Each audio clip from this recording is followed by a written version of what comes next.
Welcome to football alchemist. അപ്പോൾ ഇന്ന് നമ്മൾ ഡിസ്കസ് ചെയ്യാൻ വേണ്ടി പോകുന്നത് ചെൽസിൻ്റെ പുതിയ മാനേജറായിട്ടുള്ള എൻസോ മറസ്കോനെ കുറിച്ചും മൂപ്പർ അപ്പോയിൻമെൻറ്റിനെ കുറിച്ചൊക്കെയാണ്. ഓക്കെ, അപ്പോൾ നമുക്ക് ആദ്യം തന്നെ പറയാനുള്ളത് മൗറിഷ്യോ പൊച്ചറ്റിനോക്ക് കിട്ടിയ സാക്കിനെ കുറിച്ചാണ്. അപ്പോൾ പൊച്ചറ്റിനോനെ സാക്ക് ചെയ്യുന്നത് ഫൈനലി പൊച്ചറ്റിനോ ചെൽസിയുടെ കൂടെ ട്രാക്കിൽ കയറി എന്ന് നമുക്ക് തോന്നിയ ഒരു സമയത്താണ്. ഫൈനലി അവർക്ക് നല്ല റിസൾട്ടുകൾ കിട്ടാൻ വേണ്ടി തുടങ്ങി. ടോട്ടലി ടീമിൽ കാര്യമായിട്ടുള്ളൊരു ഇമ്പ്രൂവ്മെൻറ്റ് കണ്ടു.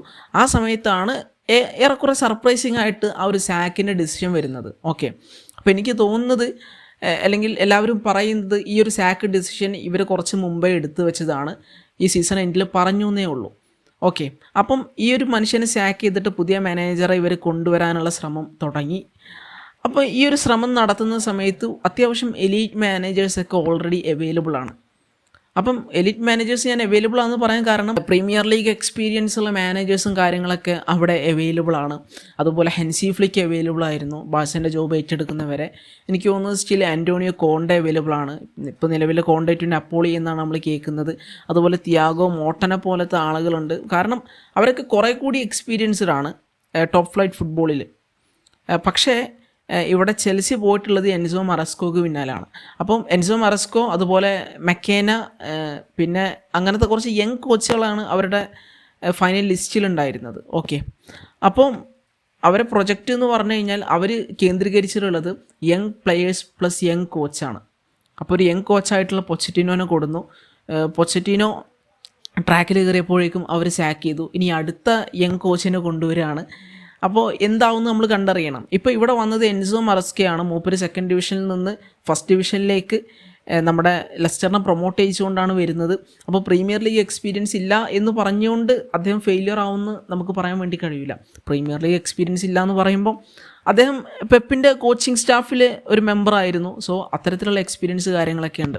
അപ്പോൾ നമ്മളിനി എൻസോ മറസ്കോനെ കുറിച്ച് പറയുന്ന സമയത്ത് ആദ്യം തന്നെ പറയേണ്ടത്, ഞാൻ ഒരിടത്ത് കണ്ടത് ഒരു വീഡിയോയിൽ കണ്ടതെന്താണെന്ന് വെച്ച് കഴിഞ്ഞാൽ എൻസോ മറസ്കോ പറയുന്നത് അദ്ദേഹത്തിൻ്റെ ട്രാൻസ്ഫേഴ്സിലും കാര്യങ്ങളിലൊന്നും കൂടുതൽ കൺട്രോൾ വേണ്ട, ഗ്രൗണ്ടിലെ കാര്യങ്ങളൊക്കെ സൂപ്പറായി ഹാൻഡിൽ ചെയ്യും, അത്തരത്തിലുള്ളൊരു കമൻറ്റ് മൂപ്പര് നടത്തിയായിട്ട് ഞാൻ കേട്ടിട്ടുണ്ട്. അപ്പം അത് തന്നെയാണ് ഇവിടെ ഏകദേശം ചെൽസിൻ്റെ മാനേജ്മെൻറ്റിനും ആവശ്യം. അതായത് അവരെന്തൊക്കെ ഡിസിഷൻ എടുക്കുന്നു, എന്തൊക്കെ തൊലിഞ്ഞ ഡിസിഷൻ എടുക്കുന്നു, അപ്പോൾ അതിന് കൈ കെട്ടി നോക്കി ചിരിക്കാൻ ഒരു മാനേജർ വേണം. അത്തരത്തിലാണ് നമുക്ക് ഫീൽ ചെയ്യുന്നത്. കറക്റ്റ് അങ്ങനെ തന്നെയാണ് ഫീൽ ചെയ്യുന്നത്. കാരണം എന്താ വെച്ച് കഴിഞ്ഞാൽ ഇപ്പോൾ നിലവിൽ ആൻ്റോണിയോ കോണ്ടെ അവൈലബിൾ ആണ്. കോണ്ടെ അത്യാവശ്യം നല്ലൊരു ഓപ്ഷനൊക്കെ ആണ്. പക്ഷേ കോണ്ടനെ കൊടുത്തു കഴിഞ്ഞാൽ കോണ്ടെ പറപ്പിക്കും ഇമാതിരി ഡിസിഷനൊക്കെ എടുത്തു കഴിഞ്ഞാൽ. അതുപോലെ ചില ഫാൻസ് മോറിഞ്ഞോനെ സ്വപ്നം കണ്ടിട്ടുണ്ടായിരുന്നു, മോറിഞ്ഞോവും പറപ്പിക്കും. അപ്പം ഇതൊക്കെ കേട്ട് മിണ്ടാതിരിക്കാൻ ഒരു പാവത്താനായിരിക്കും ഇവർ തപ്പിപ്പോയിട്ടുണ്ടാവുക. എൻസോ മറസ്കോ മോശം പരിശീലകനാണെന്നല്ല ഞാൻ പറയുന്നത്. പക്ഷേ ഇവിടെ ഒരു സാധാരണ പരിശീലകൻ മാത്രം വന്നാൽ ചെൽസിൻ്റെ കാര്യം നടക്കില്ല എന്ന് എല്ലാ ഫാൻസിനും കൃത്യമായിട്ടറിയാം. അപ്പോൾ ഇവിടെ പ്രോപ്പറായിട്ട് മാനേജ്മെൻറ്റിനെ കൂടി കമാൻഡ് ചെയ്യാൻ പറ്റുന്ന ഒരാൾ വേണം. അപ്പോൾ ഇവർക്കറിയാം കമാൻഡ് ചെയ്യാൻ അറിയുന്ന ഒരാൾ വന്നു കഴിഞ്ഞാൽ ഭയങ്കര പണിയാണ്. അതുകൊണ്ടാണ് ഇവർ ഈ യങ് മാനേജേഴ്സിനെ പോയിട്ട് തപ്പി പിടിച്ചെടുത്ത് കൊണ്ടുവരുന്നത്. പിന്നെ അടുത്ത ഒരു പോയിന്റ് എന്താണെന്ന് വെച്ച് കഴിഞ്ഞാൽ പൊച്ചറ്റിനോനെ അവർ കൊണ്ടുവന്നു. പൊച്ചറ്റിനോ എന്ന് പറഞ്ഞാൽ ഒരു കയോട്ടിക് അപ്രോച്ച് ഫോളോ ചെയ്യുന്ന മാനേജറാണ്. ഇപ്പോൾ മൂപ്പരെ സാക്ക് ചെയ്ത വീഡിയോയിൽ നമ്മൾ കൃത്യമായിട്ട് പറഞ്ഞുള്ളൊരു കാര്യമാണ്. പക്ഷേ എൻസോ മറസ്കോയിലേക്ക് വരുന്ന സമയത്ത് പക്കാ പൊസഷൻ ബേസ്ഡ് ഫുട്ബോൾ കളിക്കാൻ ആഗ്രഹിക്കുന്ന ഒരു മനുഷ്യനാണ്. അപ്പോൾ പൊസഷനിൽ ബേസ് ചെയ്ത് ഫിലോസഫി ബിൽഡ് ചെയ്തിട്ടാണ് അദ്ദേഹം ലെസ്റ്ററിനെ ചാമ്പ്യൻഷിപ്പിൽ നിന്നും പ്രീമിയർ ലീഗിലേക്ക് കൊണ്ടുവരുന്നത്. പക്ഷേ പോകെ ലെസ്റ്ററിൽ അദ്ദേഹത്തിൻ്റെ ഫിലോസഫി ഔട്ട്ഡേറ്റഡ് ആയി, അല്ലെങ്കിൽ കൂടുതൽ അപ്ഡേറ്റ് ആവാൻ കഴിഞ്ഞില്ല എന്നുള്ളൊരു പരാതി ലെസ്റ്റർ ഫാൻസും ചാമ്പ്യൻഷിപ്പ് കാണുന്ന ആളുകളൊക്കെ ഒരേപോലെ ഉന്നയിച്ചിട്ടുണ്ട്. സംഭവം എന്താണെന്ന് വെച്ച് കഴിഞ്ഞാൽ ഏകദേശം ചാമ്പ്യൻഷിപ്പ് സീസൺ തുടങ്ങി നവംബർ എത്തുമ്പോഴേക്കും ലെസ്റ്റർ നല്ല രീതിക്ക് മുന്നേറ്റം നടത്തുന്നുണ്ട്. അപ്പോൾ എല്ലാവരും വിചാരിച്ചത് ചാമ്പ്യൻഷിപ്പിലെ all time high points Leicester score ചെയ്യുന്നതാണ്. പക്ഷേ എന്താ ഉണ്ടായെന്ന് വെച്ച് കഴിഞ്ഞാൽ പിന്നീട് അവർക്ക് കാര്യമായിട്ടുള്ളൊരു ഡിപ്പ് സംഭവിച്ചു. എനിക്കൊന്ന് മിൽവാളിനോടൊക്കെ അവർ തോക്കുന്നുണ്ട്. എന്താ പറയുക, ഇവർ ഒരുപാട് പാസ് ചെയ്യുന്നുണ്ട്, പക്ഷേ passing without penetration is nothing. അപ്പോൾ പലപ്പോഴും ഇവർക്ക് ഡിഫൻസിനെ പെനട്രേറ്റ് ചെയ്യാൻ പറ്റാത്തൊരു സിറ്റുവേഷൻ ഉണ്ടായി. സോ പലപ്പോഴും ഇദ്ദേഹത്തിൻ്റെ പാസിങ് ഗെയിം എഫക്റ്റീവ് അല്ല എന്നുള്ള പരാതി അവസാന ഘട്ടമൊക്കെ ആകുമ്പോഴത്തേനും ഉയർന്നു വന്നു. ലീഗിൽ മുഴുവൻ സമയം ഇവർ ഒന്നാം സ്ഥാനത്തൊക്കെ നിൽക്കുന്നുണ്ടെങ്കിലും അവസാനം എത്തുമ്പോഴേക്കും കാര്യമായിട്ട് സ്ട്രഗിൾ ചെയ്യുന്നുണ്ട് ഹോമിൽ വരെ. ഓക്കെ, അപ്പം അത് പ്രധാനപ്പെട്ട ഒരു കാര്യമാണ്. പക്ഷേ അദ്ദേഹത്തിന് കുറേ കൂടി ക്വാളിറ്റിയുള്ള പ്ലെയേഴ്സിനെ നമ്മളെ ചെൽസിയിൽ കിട്ടുന്നുണ്ട്. ഇപ്പോൾ ഈ ഒരു സിസ്റ്റം കൊണ്ട് പ്രധാനമായിട്ടും ലക്ഷറി അനുഭവിക്കാൻ വേണ്ടി പോകുന്നത് നമ്മുടെ Enzo Fernandez, Cole Palmer, Romeo Lavia, Moises Caicedo. അപ്പോൾ അത്തരത്തിലുള്ള പ്ലേയേഴ്സിനൊക്കെ ഭയങ്കര സ്യൂട്ടായിട്ടുള്ളൊരു സിസ്റ്റമാണ്. ലെവി കോൾവിൽ, റീസ് ജെയിംസ്, അതുപോലെ ഒരു പരിധിവരെ നമ്മുടെ മാലോ ഗുസ്തോ. അപ്പോൾ അങ്ങനത്തെ പ്ലേയേഴ്സിനൊക്കെ ഈ ഒരു സിസ്റ്റം ഭയങ്കര സ്യൂട്ടായിരിക്കും. കാരണം ഇവർ ഓൺ ദ ബോൾ ബ്രില്യൻ്റ് ആയിട്ടുള്ള പ്ലേയേഴ്സാണ്. അതുപോലെ എടുത്തു പറയേണ്ടത് കോണോർ ഗാലഗറിനെ ഒന്ന് പറഞ്ഞേക്കാനുള്ള സാധ്യത നമ്മൾ ഇല്ലാതില്ല. ഓക്കെ, കാരണം എന്താ വെച്ച് കഴിഞ്ഞാൽ ഇദ്ദേഹം എന്ന് പറഞ്ഞാൽ out and out position based ആണ്. അപ്പോൾ പലപ്പോഴും ലെസ്റ്റർ ഫാൻസ് കംപ്ലയിൻറ്റ് ചെയ്തിട്ടുണ്ടായിരുന്നു, why can he play direct football, അല്ലെങ്കിൽ കുറച്ച് ഡയറക്റ്റ് അറ്റാക്കിന് പോകാത്ത എന്താണെന്ന് ചോദിച്ചിട്ടുണ്ടായിരുന്നു. അപ്പോൾ അദ്ദേഹം ക്ലിയർ ആക്കി പറഞ്ഞു, ഡയറക്റ്റ് അറ്റാക്കിന് എൻ്റെ ടീം പോകുന്ന വിചാരിച്ച് നിങ്ങൾ കളി കാണണ്ട, അതിനൊന്നും പോകാൻ വേണ്ടി പോകുന്നില്ല, നമ്മൾ പാസ്സൊക്കെ ഇട്ട് പതുക്കെ ഗോള് വരുള്ളൂ എന്ന്. അപ്പം ആ സ്റ്റാറ്റ്സ് നോക്കുമ്പം 461 പാസസ് പെർ ഗോളാണ്. അതായത് ഒരു ഗോൾ അടിക്കുകയാണെങ്കിൽ ഏകദേശം 461 പാസ്, ആ ഒരു സ്റ്റാറ്റ് അങ്ങനെയാണ് അവിടെ നിൽക്കുന്നത്. ഓക്കെ, അപ്പോൾ അത്ര അധികം പാസ് ഇടുന്ന ഒരു ടീമാണ്, അത് മനസ്സിലാക്കിയാൽ മതി. അപ്പം ഞാൻ ഉദ്ദേശിച്ചു വന്നത് അത്രയും ആ പൊസിഷൻ ഫുട്ബോളിനോട് സ്റ്റിക്ക് ചെയ്യുന്ന ഒരു മനുഷ്യനാണ്. അപ്പോൾ അവിടെ കോണർ ഗാലഗറിന് വെച്ച് പൊറിപ്പിക്കുകയോ അത്രയും ചത്ത് പണിയെടുക്കുന്ന ഒരു പ്ലെയറെ അവിടെ ആവശ്യമുണ്ടോ, ആ ഒരു പ്രൊഫൈൽ അദ്ദേഹത്തിന് എത്രത്തോളം ആവശ്യമാണ്, അത് നമ്മൾ കണ്ടറിയേണ്ട സംഗതിയാണ്. ഇതൊരു റിസ്ക് ഡിസിഷനാണ് സത്യം പറഞ്ഞു കഴിഞ്ഞാൽ.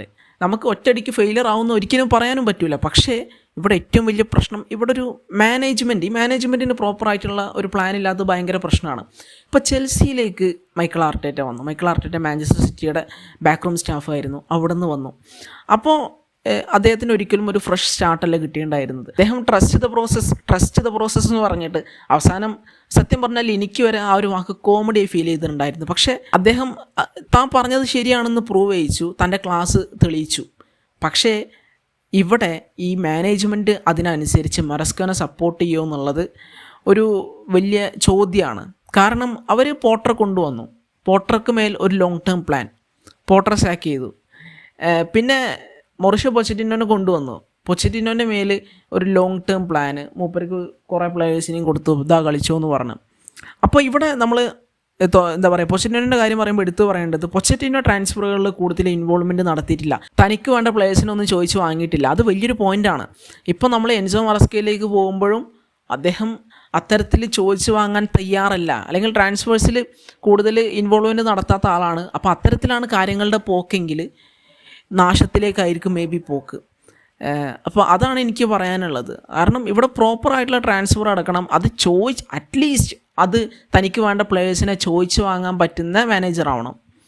അപ്പോൾ അത് നടക്കോ ഇല്ലയെന്ന് കണ്ടറിയണം. ഈ മാനേജറിൻ്റെ ചൊൽപ്പടിക്ക് മാനേജ്മെൻറ്റ് നിൽക്കുമോ എന്ന് കണ്ടറിയണം, അല്ലെങ്കിൽ ഇവരിനെ അടിച്ച് പിരിയോ എന്ന് നോക്കണം. നമുക്ക് എന്താ അവസ്ഥ എന്ന് എനിക്കറിയില്ല. അപ്പോൾ ഇദ്ദേഹം മാഞ്ചസ്റ്റർ സിറ്റിയിൽ വർക്ക് ചെയ്തിട്ടുണ്ട്, ലെസ്റ്ററിൽ പോയിട്ട് 97 പോയിൻറ്റ് നേടിക്കൊടുത്തിട്ടുണ്ട്, അവരെ ചാമ്പ്യൻഷിപ്പിൽ നിന്നും പ്രീമിയർ ലീഗിലേക്ക് പ്രൊമോട്ട് ചെയ്തിട്ടുണ്ട്. പാർമൻ്റെ മാനേജറായിരുന്നു, അവിടുന്ന് അദ്ദേഹത്തിന് സാക്ക് കിട്ടിയിട്ടുണ്ട്. പക്ഷേ അതിലൊന്നും കാര്യമില്ല. ഇനി നെക്സ്റ്റ് ചാപ്റ്റർ തുടങ്ങാൻ പോകുന്നത് ചെൽസിയിലാണ്. അപ്പോൾ നിലവിൽ ലെസ്റ്ററുമായിട്ടുള്ള ആ ഒരു കോമ്പൻസേഷൻ എന്താ പറയുക, അതിലൊരു തീരുമാനമാവേണ്ട പ്രോസസ്സാണ് നടക്കുന്നത്. അത് പിന്നെ പുതുമുള്ള കാര്യമല്ലല്ലോ. കോമ്പൻസേഷൻ എന്ന് പറഞ്ഞാൽ ചെൽസി ഫാൻസിനെ സംബന്ധിച്ചിടത്തോളം അത് ഇടയ്ക്കിടയ്ക്ക് കേൾക്കുന്നൊരു വാക്കാണ്. അപ്പോൾ നമ്മൾ അവസാനം പറയാനുള്ളത്, ഈ ഒരു മനുഷ്യനെ അപ്പോയിൻ്റ് ചെയ്തിട്ടുള്ളത് ലോറൻസ് സ്റ്റുവർട്ടും അതുപോലെ പോൾ വിൻസ്റ്റാൻലിയുമാണ്. എനിക്ക് തോന്നുന്നു ഗ്രഹാം പോട്ടറെ അപ്പോയിൻ്റ് ചെയ്തുള്ള അവർ തന്നെയാണ്, മൗറിഷ്യോ പൊച്ചറ്റിനോനെയും അപ്പോയിൻ്റ് ചെയ്തുള്ള അവർ തന്നെയാണ്. അപ്പോൾ ഒരു പൊച്ചറ്റിനോനെ കൊണ്ടുവന്നിട്ട് നമ്മളെ ടീമിനെ ഇവിടെ കൊടുന്നു. അതായത് പ്ലേയിങ് സ്റ്റൈൽ, ജസ്റ്റ് ഇതൊരു ലൈനാന്ന് വിചാരിക്കുക, നേരെ ടീമിനെ ഇവിടെ കൊണ്ടുവന്നു. ഓക്കെ, ഒരു കയോട്ടിക് അപ്രോച്ച് എന്ന് പറയാം. എൻസോ മറസ്കോനെ കൊണ്ടുവരുന്നതിലൂടെ ഇവിടെ നിന്ന് ടീമിനെ നേരെ ഇങ്ങോട്ട് കൊണ്ടുവന്നു. അതായത് രണ്ട് extreme type of game play, chaotic to പക്ക പൊസിഷൻ ബേസ്ഡ്. അപ്പം അത്തരത്തിലുള്ള ഷിഫ്റ്റ് അവർ കൊണ്ടുവന്നു. സത്യം പറഞ്ഞാൽ പൊസിഷന് പറ്റിയ അത്യാവശ്യം പ്ലേയേഴ്സൊക്കെ അവിടെ ഉണ്ട്, പക്ഷേ കാര്യമായിട്ടുള്ള അഡീഷനും എക്സ്പീരിയൻസും ആഡ് ചെയ്യണം. എക്സ്പീരിയൻസ് ഒന്നും മറസ്ക ചോദിച്ചു വാങ്ങിയില്ലെങ്കിൽ സംഗതി ഡിമ്മാവും. പിന്നെ ഇങ്ങനെ മാനേജേഴ്സിനെ അങ്ങോട്ടിട്ട് ഇങ്ങോട്ടിട്ട് തട്ടിക്കളിച്ച് സാക്ക് ചെയ്ത് ഇങ്ങനെ കളിക്കുന്ന ഈ ഒരു സ്പോർട്ടിംഗ് ഡയറക്ടേഴ്സ്, ഇനി എൻസോ മറസ്ക ഒരു ഫെയിലിയർ ആവുകയാണെങ്കിൽ മറസ്കനെ സാക്ക് ചെയ്യുന്നതിന് മുമ്പ് ഈ രണ്ടാൾക്കാരും ക്ലബ്ബിൽ നിന്ന് പടിയിറങ്ങി പോകണം. പിന്നെ വൈക്കടുപ്പിക്കരുത്. സ്റ്റാംഫോർഡ് ബ്രിഡ്ജിൻ്റെ അല്ലെങ്കിൽ കൊബാമിൻ്റെ അടുത്തേക്കൊന്നും ഈ രണ്ട് പഹയന്മാരെ അടുപ്പിക്കാൻ പാടില്ല. അതാണ് ഇവരോട് ചെയ്യേണ്ടത്. ഈ ഒരു മാനേജീരിയൽ എക്സ്പെരിമെൻ്റ് കൂടെ ഫെയിലിയർ ആയി കഴിഞ്ഞാൽ ഓക്കെ, അപ്പോൾ പിന്നെ ക്ലബിനെ രക്ഷപ്പെടാൻ അവരെ തട്ടുക എന്നുള്ളതല്ലാതെ വേറൊരു പരിഹാര മാർഗ്ഗം ഞാൻ കാണുന്നില്ല. ഓക്കെ, അപ്പോൾ ഇത്തരം കാര്യങ്ങളൊക്കെ തന്നെയാണ് ജസ്റ്റ് പറയാൻ വേണ്ടി ഉദ്ദേശിച്ചത്. അപ്പോൾ ഈ ഒരു മാനേജറെ കുറിച്ച്, അദ്ദേഹത്തിൻ്റെ പ്ലേയിങ് സ്റ്റൈലിനെ കുറിച്ച്, നിങ്ങളുടെ എക്സ്പെക്റ്റേഷനെ കുറിച്ചൊക്കെ നിങ്ങൾ എന്തായാലും കമൻറ്റ് സെക്ഷനിൽ പറയാം. മറ്റൊരു വീഡിയോ ആയിട്ട് വീണ്ടും കാണാം. Thank you.